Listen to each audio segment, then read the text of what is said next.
Green, who's Executive Director of the National Association of State Directors of CTE. Kim is a national authority on high-quality CTE. She's going to talk to us about how some states outside the U.S. are really doing a lot more to promote this high-quality CTE. Then we're going to hear from Amy Lloyd, Executive Director of the Pathways to Prosperity Network out of Jobs for the Future. She's going to talk about their national effort to create better pathways to middle skills jobs. Then we're going to turn to the business perspective and hear from Jason Tisco from the U.S. Chamber of Commerce Foundation. He's going to talk about their talent pipeline management program, which really helps to help business find the employees they need in a more effective way. And finally, we're going to hear from Jemay Bliven, who I already mentioned, from Innovate Educate, who's going to talk about the exciting work they're doing in competency-based education. And to moderate all this, we have Debbie Mills, leading expert, national authority on career pathways, and director of the Career Pathways Network. So I'll turn it over to Debbie. Thank you, Bill. Good afternoon. I will remind the panel to be mindful of the time and that we're between this large group and lunch. So, it's still morning for a few more minutes. Okay, well, let's get started. I was thinking, my opening remarks, I was thinking, you know, a lot of us in here, or most of us in here are educators, and I'm not so any different from you. I started my career as a computer teacher in a small high school and did some of the components of career pathways, did some project-based learning, contextualized teaching, and integrated algebra into my programming classes. And then from there, my career took me to community college, where I was an administrator and worked with workforce development and the 13 area high schools and 1 area vocational center. And again, doing components of career pathways. It wasn't called career pathways back then, but we've been evolving into a career pathway system.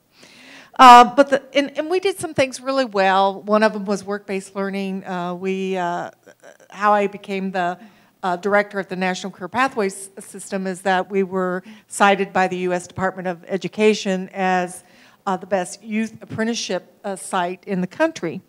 But really, it wasn't sustainable. We did not really have a system. And now, as the director of the National Career Pathways Network, I do a variety of things.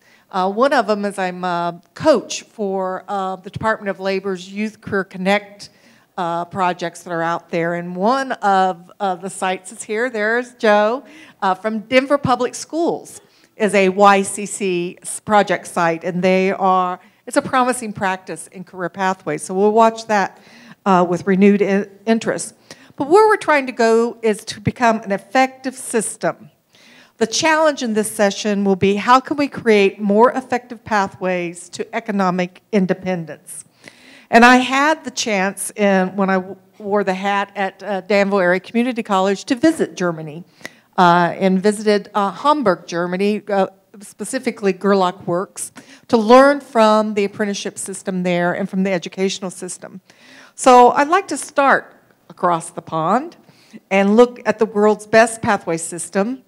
Helga, I'd like to ask you, how does Germany and other Northern European countries approach the challenge of preparing students for careers?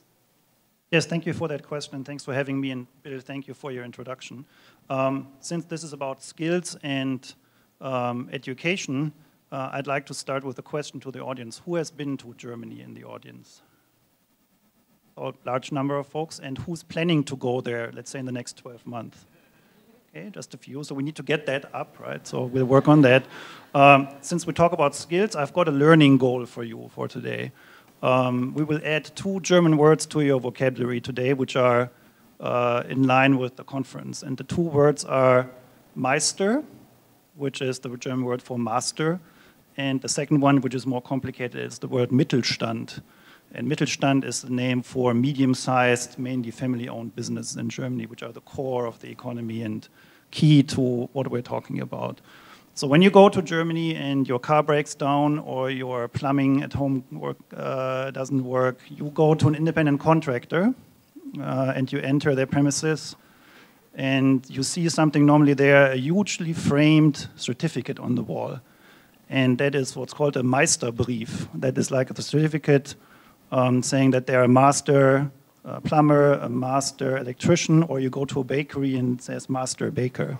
And that for you as a consumer is a sign that that person is basically the owner of the business, which is to your promoting pathways to economic independence, who has gone through a very rigorous process of learning and testing by the Chamber of Commerce and got bestowed the name Meister or Meisterin for a female master. And they have the right to actually do vocational training, and they can take in apprentices and train them over a 3-year period. So you know you get quality work and you deal with an owner. And these companies are really the backbone of the economy. When you look at a few numbers, so Germany is about 81 million people, let's say 80 to keep it simple. The entire workforce is about 44 million. Current unemployment rate is 6.5%. That's the lowest it has been since reunification in 1990. Many reasons for it. I would argue one of the most important reasons is Germany's world championship as an export nation. And why do you become an export world champion? Is by making goods other people want to buy. And who makes those products? It's not the salespeople, it's not the managers, it's not the scientists. It's the skilled workforce who's actually producing all those products. And that's the backbone and core of the economy in Germany. How do you get to that skilled workforce is the dual system, as we call it, the vocational training system. Why do we call it dual? Because it's a partnership between the vocational training schools, which are run by the federal states and the companies. And anybody who enters that training system spends 50% of their time at the vocational training school and 50% at the company as a paid employee, basically at age 16 on. They probably make maybe $1,000 a month or so for that apprenticeship. The third and fourth piece of that system, as you called it, and I think it's an appropriate name, system, is the federal government, which has authority over defining the curricula and in broad strokes learning goals for 350 jobs. Anything from a welder to a lab technician, to a front desk person at a hotel. That is trickled down to the federal states where it's put into action in the vocational training schools and in the companies. And then the fourth part is what we call the IHK, or Chambers of Commerce, which run the exams at the end of those 3-year vocational trainings, and then you get your certificate as a trained baker, welder, lab technician, etc. So I think the best success story of that in the US is actually Jürgen Klinsmann, your head coach of the national soccer team, originally from Germany, who was a professional soccer player, but he's a trained baker. He trained as a baker in his parents' bakery near Stuttgart. So if you do that through the German vocational training system, the world is the limit, right? You can become the head coach in the US of your soccer team. So that's a good starting point. 60% of the German workforce works in what we call, so you've learned the word Meister now, so that's number one. Second one is the Mittelstand, basically family-owned or smaller to medium-sized family businesses. Typically about $15 million in revenue. They're much larger ones and smaller ones. Typically 60% of the German workforce works in these Mittelstand companies. And they need trained workers, and they train them themselves through these vocational training programs. People typically stay there for a long time, so that they don't move along to other companies normally. Very often they stay because they've been trained there and they like their job. But if I'm an employer, and let's say I'm a chemist myself by training, I need to hire a lab technician, and I am in Berlin, and someone from Munich applies to me for a job in my laboratory and presents the Chamber of Commerce certificate from Munich as a lab technician, I know exactly what that person can do and not do. So I don't need to do a lot of like testing of skills or something like that. I go through the soft skills. Is this person right for my company? But I know exactly what they can do because the standard is set on a national level. So that I'm basically trained as a chemist myself. And chemistry is a science in effect, but it's also a craft, right? So I mean, there's a lot of thinking involved if you want to make a new molecule, but it's a craft. You have to go to the laboratory and build a setup, and you run the experiment, and you purify new molecules, etc. And that's typically done by lab technicians. I'm actually a horrible craftsman when it comes to chemistry. I've always relied on the people who actually have trained and learned how to do it. And it's humbling when you see how someone who has actually trained that for 3 years knows exactly how to do it, and you should leave it to them. Which comes back to what Bill always calls the dignity of work. I call it pride of ownership, pride of craftsmanship. Right? These people really take pride in what they've learned, and it's a really unique skill. With that, I've talked too much already, and I'll hand it back to you. Okay, so let's focus back to the United States, and let's focus on the question, how can we develop an effective career pathways system in our country? So I'm going to ask each panelist to address that issue from your own perspective. And Kim, I'll start with you. What are some leading states doing to tackle this issue? And how can the Southwest learn from them? Great. Well, thanks for having me. As an organization that represents all states, we don't have any favorites, but I will share a little bit about a couple of states. I think it's important just to set context. I've been with our organization for 21 years, and I would say that I've seen the pendulum swing for CTE from being the redheaded stepchild to being the fair-haired child, and today is a little bit like a love fest for me in terms of people kind of talking about how great CTE is, and that love fest is kind of happening across the country.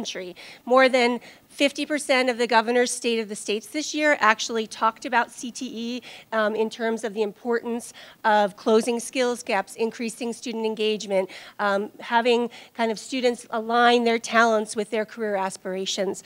So we saw also, if you look at kind of a holistic look back at state policy over the last year, and I will say as someone who's anchored out of Washington, D.C. A lot more is happening in states than is happening in Washington, D.C. around these issues. And for 2 years running now, over 35 states have made new investments in career technical education. And last year, 28 states passed legislation that was really talking about this issue of pathways, connecting employers to the pipeline and the school system and trying to build systems of pathways. That said, I would say that what's really happening in states is that there are bits and pieces of the system that are being advanced through legislation and policy. There aren't many states that are really building the whole system all at once. It's probably difficult to think about making that much change all at once. So I'll just talk about a few leaders around some of the components of a career pathway system. And one of them is really about championing career readiness.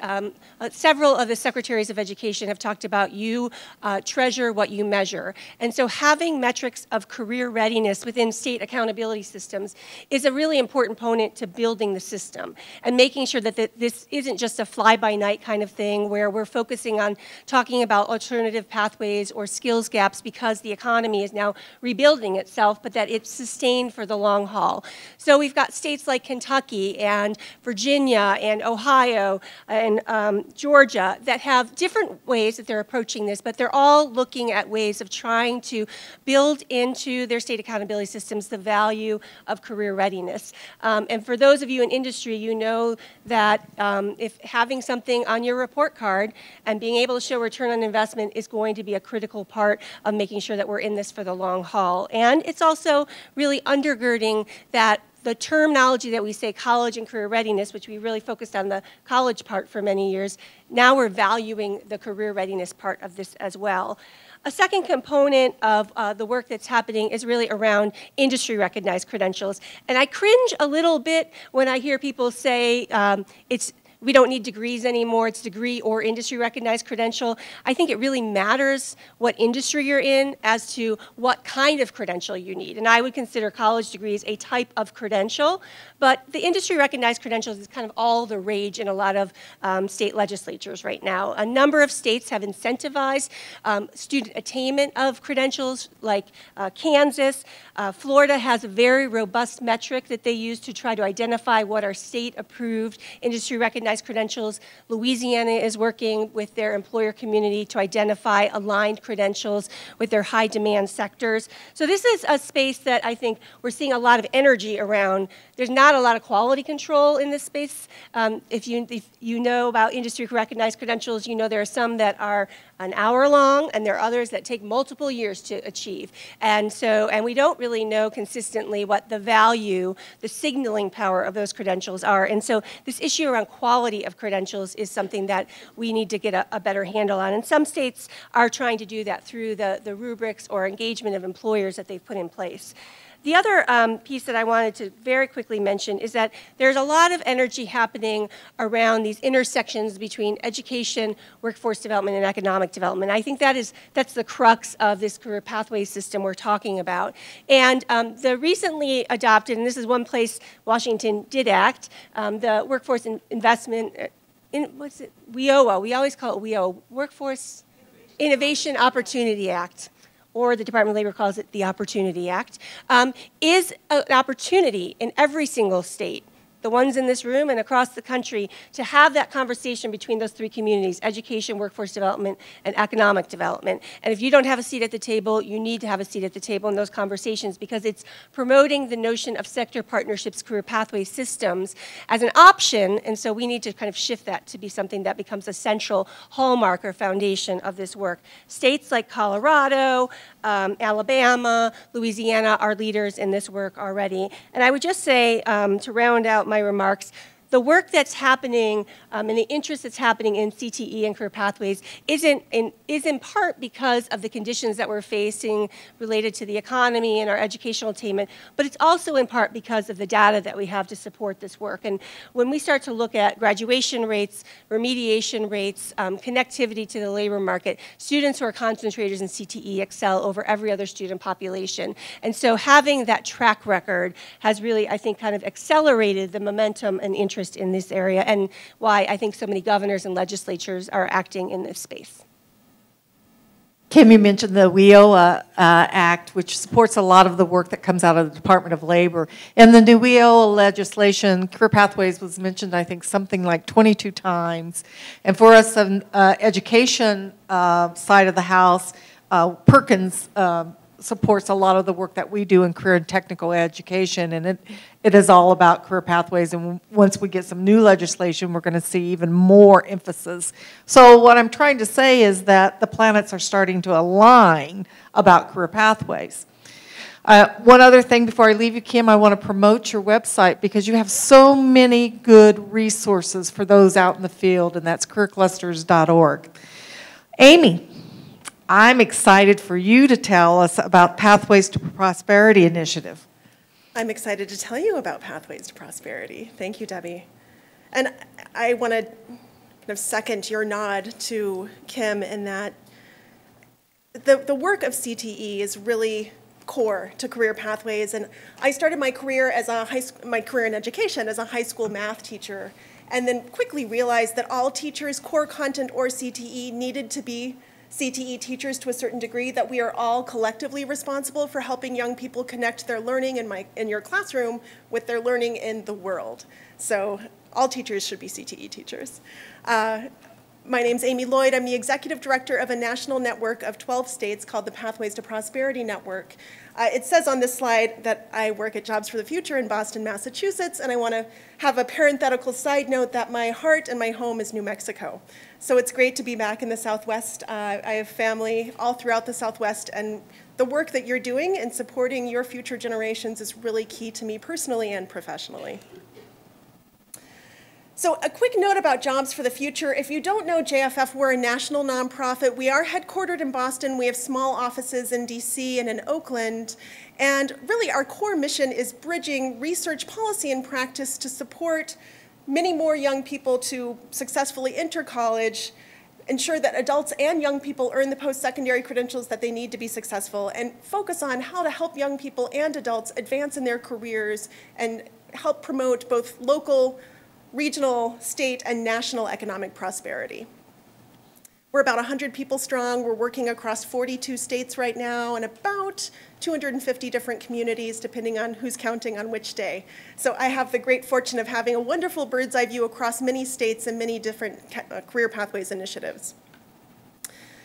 So in my Pathways to Prosperity network system, It's a partnership between the Harvard Graduate School of Education and Jobs for the Future, and it was sprung out of a report that Bill helped co-author called the Pathways to Prosperity Report, which if you haven't read, it's a phenomenal, very readable, engaging read. And states came to Harvard saying, help us think through how we can better prepare our young people for successful futures in our communities, in our economies, in our states.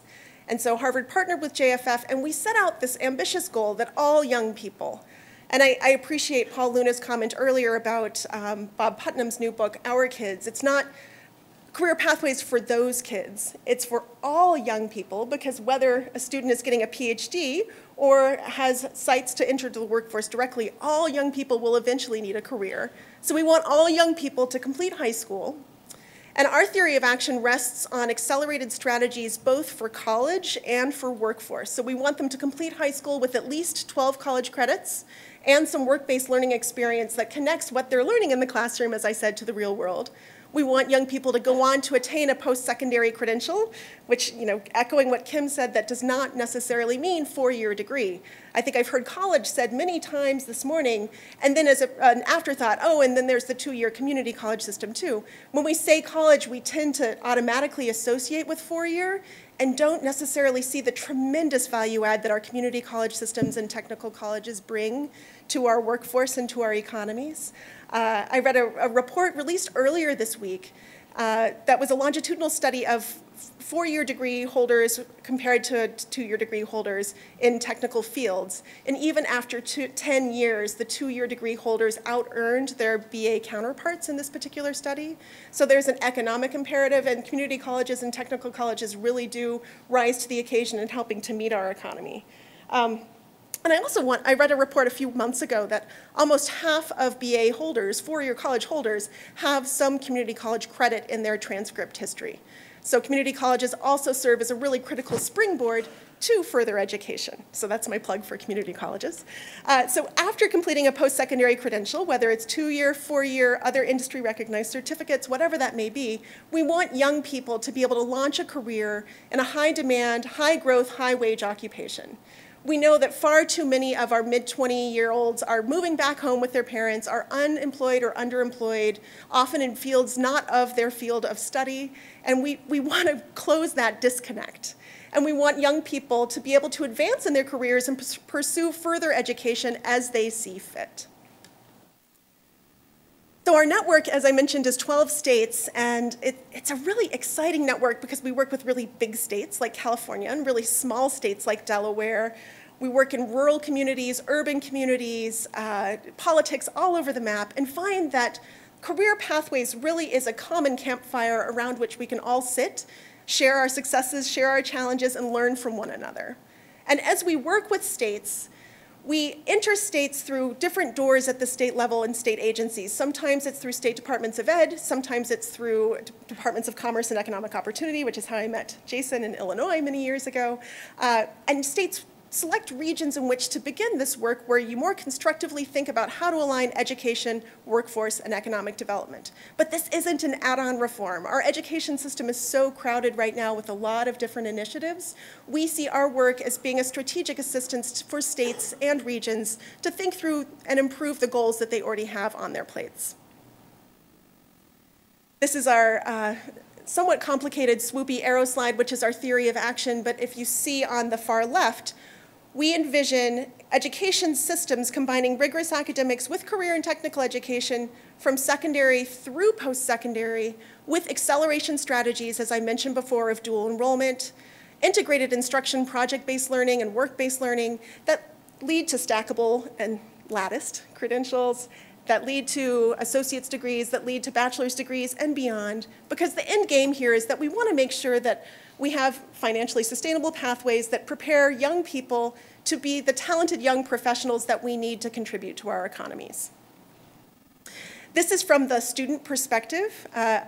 If I were to write the slide from how we do our work, it would be backwards, where we would start with the employers, because ultimately all pathways need to be rooted in local labor market information and what employers need, and backwards mapped, reverse engineered through post-secondary into secondary and earlier grades.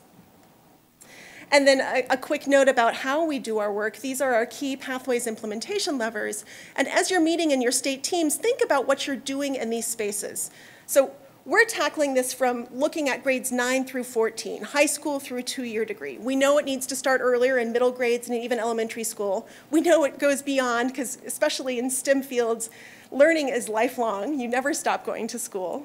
But we're looking at the 9 through 14 slice of this pie and figuring out how are students learning about career information.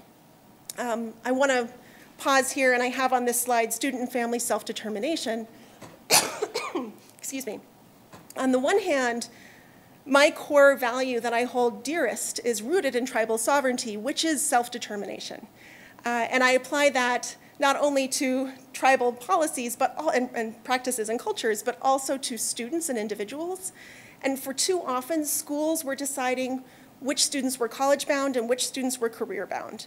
And it wasn't up to students and their families to own those decisions for themselves. So meaningful choice and possibility and self-determination is really, really critical to all Pathways endeavors. This isn't tracking. This is about providing stepping stones to a wide horizon of possibility.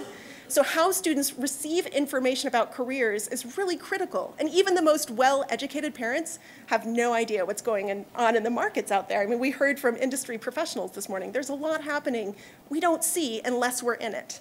And our teachers often come up through education systems, going straight into education systems, and don't necessarily bring that breadth and depth either. So employer engagement, which I know Jason and others will speak to, is really critical. So having our employers as leading partners and co-pilots in this work, and providing both work-based learning opportunities, but also to help reverse engineer the curricula to respond to their needs. Intermediary links in communities, so how are employers and educators convening and connecting? Who's brokering relationships for youth and work-based learning? Who's holding the vision of a region? And then, of course, the context of committed state leaders in a favorable policy environment. So in addition to self-determination, my counterpart to that is interdependence.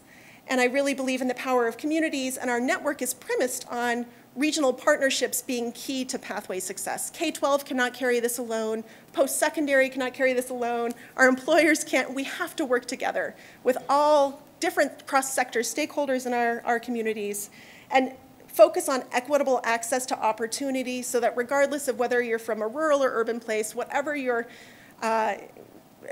background, family income, your demography is not your destiny. So we have to ensure that there's equitable access to high-quality learning opportunities in all of this. So I will leave it at that and go on to the next. Oh, I had one more slide. Look at that. Contributing factors to why now, simply that there's a lot of momentum growing in this space, and it's a really key space for us as individuals, as community members, and as citizens of this country. Thank you so much. Well, employers, one of our bigger connections to employers would be the U.S. Chamber of Commerce. So Jason, could you address what's the U.S. Chamber doing to address this issue? Thank you, Debbie, and good afternoon, everyone. First, I want to just describe a little bit about who we are. The U.S. Chamber of Commerce Foundation is a 501c3 affiliate of the U.S. Chamber of Commerce, and the U.S. Chamber of Commerce is the world's largest business federation. Our federation is comprised of over 2,500 state and local chambers of commerce, and in sum total, they represent the collective interests of over 3 million enterprises across the country. The bread and butter of that membership is, in fact, small to mid-sized enterprises, and we cut across every sector of the economy. So you get a sense of our size and our membership base, and we are a member-driven organization. We are not top-down. So we listen to what's important to our members, and one of the top issues that comes up consistently is the skills gap. And some of the latest survey results that have come out over the past year that I'd like to share with you will help kind of bolster your understanding of why we're interested in this space. First off, over 90% of CEOs in this country believe that there is a serious skills gap in this country. Over half of them are struggling to fill current job vacancies today. Nearly 40% of them are unable to take on new jobs, new business, because they simply do not have the human capital to do so. And at our current rate, we're projecting over 6 million unfilled positions by the year 2020. This is not a gathering storm on the horizon. This is something that's impacting the ability of companies to innovate and compete today. And they're starting to feel the pinch. Now, if you look at how we're performing as a talent pipeline, we're doing pretty good at high school graduation, but we're still losing about 20% of all students. So they're falling out out of the pipeline right at that point at a key transition. For those students who are fortunate enough to move on to a post-secondary environment, fully 60% of them require some form of remedial education. And if you're going into a remedial program, it's often a pathway to dropping out. For those who attend our flagship universities, who are full-time, on-time students, about 36% of them actually complete on time. If you were to look at the majority of colleges and universities that serve our students, that number is about 19%. If you were to look at students attending community colleges, full-time, on time, for an associate's degree, that's about a 4% completion rate. And fully 54% of students with a BA degree who are 25 years or younger who are in the job market are unemployed or underemployed. So you see tremendous disconnects between our education system and the needs of the economy, and we have a system that's not only failing to serve employers well, but is failing to serve students well. And if you were to ask key stakeholders in that system how, in fact, it's performing, about 11% of business leaders say students coming out of college today are ready to go to work. If you were to ask that same question of chief academic officers, fully 96% of them say their graduates are ready to go into work. So we have a perception problem and a reality problem that we're dealing with. So that's a lot of why the U.S. Chamber of Commerce is interested in this space and why we're proposing some new ways of doing business. And what we're trying to advocate for is an education and workforce systems that's designed to meet the challenges of our time, not one designed to meet the challenges of the past. And what I invite you to think about is how that disrupts our understanding of career pathway systems, and specifically the role that employers play within them. And if you're like me, the question that we always ask is, how do education and workforce systems better engage employers? But when I came to the U.S. Chamber, I realized perhaps that question needed to be turned on its head. And where we need to start is how are employers more effectively engaging their preferred providers?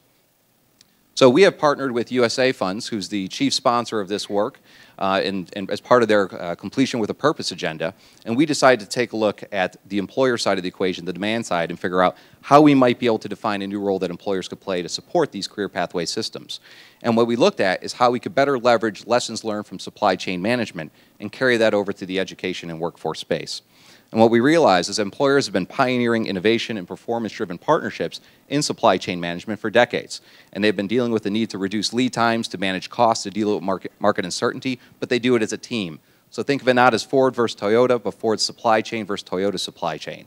And their ability to live is based on their ability to work together effectively and share information effectively. So we say, what's the magic in those relationships that could be carried over?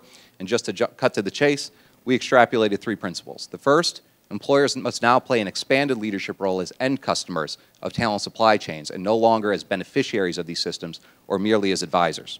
The role of the end customer is functionally different. Secondly, employers must proactively organize and manage flexible and responsive preferred provider networks based on their ability to manage time, quality, and cost for those customers. And then finally, measures and incentives needs to be based on performance. So you get what you measure, and we need to make sure those measures are aligned to meeting the needs of the employer customer, and employers need to reward those partners who are actually driving value for them. We launched this initiative last November, where we released a white paper on the topic. And if you would like to access that paper, I'd encourage you to visit our website at thetalentsupplychain.org. That'll redirect you to the Foundation's website, where you can access the paper, case studies that have been pulled out, as well as a telestration video that'll give you a 3-minute executive summary of the initiative. And what we're focusing our efforts now on is how can we take the next step? If you buy into the concept and you want to move beyond the metaphor, what do you do first? And where we're placing our efforts, given our constituency, is saying employers must be supported in playing that new role as the end customer. What do they need to do differently? So we're focusing on building a toolkit that identifies 6 strategies that employers can pursue to play that role. And we're working with a national learning network that we just recently launched to actually experiment and pilot some of these strategies. And I'm happy to say that one of the 7 networks operating in states and regions that has joined this network is the Arizona Chamber Foundation. So we're very excited to be working with them, but are interested in developing relationships with all of the various states that are represented here to see how we can add value to the work that you're doing, how we can enhance your career pathway initiatives, but also how we might be able to better build bridges with our federation membership that may be operating in your states and regions. So I want to thank you for your time today, encourage you to visit the website, and we're a network of the ready and the willing, so if this is of interest to you, I'd encourage you to get in touch with us. Thank you. Thank you, Jason. Employers are interested in competency, so Jamie, could you tell us what competency-based education is and what is the vision? So we've got 5 minutes between me and lunch. I'm going to make it quick. Innovate Educate's a national nonprofit that I started when I moved back to the Southwest. I moved back to Santa Fe and started Innovate Educate. We're now working in 5 states and have lots of opportunity to be expanding. What we're trying to do is validate a competency-based pathway to employment, working directly with employers. I'm so grateful for all the friends that are in this room that are working with us, from Utah to Secretary Bussey and her leadership in New Mexico, to all the wonderful people that this is one of the most passionate fields I think anybody can work in. I just want to do some stats real quick and tell you what we're doing. First of all, I love what you're doing, or I love what Germany's doing, but we'd have to blow up the whole system in the country to get there. I don't know how we'll do it. So when we talk system, I don't think young people in this country like the system. They don't care about the system. They need a job. So it has to be recognized by industry. Industry is going to have to change their behavior, but we've confused industry because we have basket weaving credentials all the way to every credential you can figure out with no validation that they have that skill. And it's a funding issue. We fund all of these different credentials, and nobody's hiring on the other side. So what we're trying to do is validate competencies that industry will hire against. We were funded by the Kellogg Foundation for a project that they did nationally from 2011 to 2013 called New Options. I'm just going to give you some stats that we learned and what the foundation of all our work is on. We know that 90% of all jobs in this country require the same 3 to 5 skills, probably in Germany too. Math, reading, listening, locating, reading charts and diagrams, locating information, and observation. Every job in this country requires 3 to 5 of those. 40% of our students are graduating high school unable to do that. So we have a big problem. If you assess our kids, they aren't learning that. They're having to learn trigonometry, which they may never need. So, you know, we have some big issues there. 1% of the youth in New Mexico that we looked at, disconnected young adults, 1% of those youth could get a job that required a credential or degree from an institution. But 33% of those youth had skills of a 4-year degree. So we have a mismatch in what employers are asking for versus what people have. We know in Albuquerque with 10,000 residents, 10,000 citizens in Albuquerque that have assessed using ACT work keys in the last 3 years. Let me get it. 50% of those candidates have 0 credential, 0 degree, but they can do a 4-year degree job. 20% that have a degree can't do a 4-year degree job. So we really don't talk about the degree, we talk about the skills. We know that if employers will open their jobs based on skills, but they have to be validated because in Germany, they know what a validation of skills is. There is an agency that has said, if you hire this person, they can do the job. We don't have that in the US. We don't have an agreement on what skills are and what industry can trust. Industry is using the degree as the only way to validate a skill, and we know the degree does not mean you have that skill. So I'm not giving any solutions, but that's what we think about night and day. That's what I dream about night and day, is how we're gonna open up jobs for the many, many, many people left out across this country, not on degree. By the way, EEOC compliance requires that you have to do a full job profile to hire someone and require an assessment. But really, there was a ruling with the EEOC, and I don't know where it is, we could find it, that says that the degree is actually not compliant to require. To require someone to have a degree is not right. To require someone to be able to perform on the job is. So that's what our foundation is skills, validation, and how you skill up the many, many citizens that are lacking skills, that want a job, but they don't know where to go. It's an ecosystem. I don't think you can blow up the system, but you can create an ecosystem that supports that learner, no matter how old, no matter where they want to go. But the final comment is most kids don't want a pathway in one field. They want to be able to transfer all the time. They don't see a dream job as Alcoa. They see a dream job as, let's do this now, and then maybe next year I'll do something else. We watch it with kids all the time. They want to be able to transfer their skills and abilities depending on where they are in their lifetime. So we also need to create a transferable system that says if you have these core foundational skills, how does that transfer from retail to wholesale to IT? And then how do you build those competencies above those core foundations?